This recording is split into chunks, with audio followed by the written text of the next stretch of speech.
Eto mainit na balita. Gilas Women's prospect na Dubai-based player susubukang makapasok sa Final 12 ng Gilas Women's National Team. Makapasok kaya siya sa Elite 12 ni Coach Pat Aquino at irepresenta ang Pilipinas sa gaganaping FIBA Asia Cup Under-16. Pero bago yan, like and subscribe lang mga kabady para sa latest basketball news and highlights. Isa sa mga nagpa-impress sa ginanap na tryout ng Gilas Women's National Team ay ang 13 years old at 5'4" guard na si Shane Harriet Gadi na tubong Marikina City pero namamalagi na sa Dubai, UAE. Lumipad pa mula Dubai ang pamilya ni Shane para lang dumalo sa Gilas tryout at maipakita ang talento nito sa ating national team, partikular sa Under-16 category dahil nga malapit na ang FIBA Asia Cup Under-16. Kaya naman puspusan na rin ang paghahanap ng SBP at ni Coach Pat Aquino ng mga malalakas na player na bubuo sa final lineup ng Gilas Women. Kabilang nga si Shane sa mahigit 70+ na batang player na dumalo sa naturang tryout at mapalad na maipakita ang mga experiences nito abroad at kung mabigyan ng chance ay makatulong sa ating national team.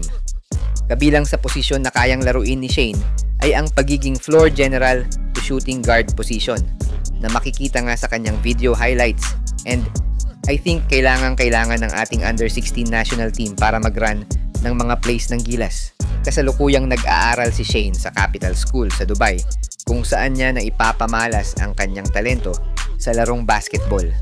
Member si Shane ng iba't ibang basketball ball clubs sa loob at labas ng bansa na nagpapatibay ng experience nito sa larong basketball. Ayon sa ama ni Shane, matagal na daw pangarap ni Shane Gadi na makapasok sa ating national team at mairepresenta ang Pilipinas sa world stage. Kaya naman kahit malayo ay pinilit nilang makapag-tryout si Shane dito sa Manila at maipakita kung bakit niya deserve mapasama sa Final 12 ng Gilas Women's National Team. Narito ang ilan sa mga video highlights ng tryout ni Shane Gadi sa Gilas Women's National Team.